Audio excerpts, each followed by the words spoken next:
এক ঘন জঙ্গলে থাকত এক ভয়ঙ্কর সিংহ, এক চালাক শিয়াল আর এক ছোট কিন্তু বুদ্ধিমান খরগোশ।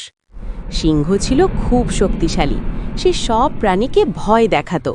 শিয়াল ছিল ধূর্ত, সে সবসময় নিজের লাভ দেখত। আর খরগোশ ছিল শান্ত কিন্তু ভীষণ বুদ্ধিমান। একদিন সিংহ ঘোষণা দিল, আজ থেকে জঙ্গলের সবাই আমাকে খাবার দেবে। সবাই ভয় পেল। শিয়াল খুশি হয়ে ভাবল, সিংহের পাশে থাকলে আমার লাভ হবে। কিন্তু খরগোশ চুপচাপ একটা বুদ্ধি আঁটল। সে সিংহকে বলল, মহারাজ, আর একটা সিংহ নাকি আপনাকে চ্যালেঞ্জ করছে। রেগে গিয়ে সিংহ খরগোশের সাথে নদীর ধারে গেল।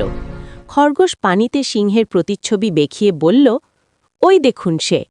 সিংহ নিজের ছায়াকে শত্রু ভেবে ঝাঁপ দিল নদীতে, আর উঠতে পারল না।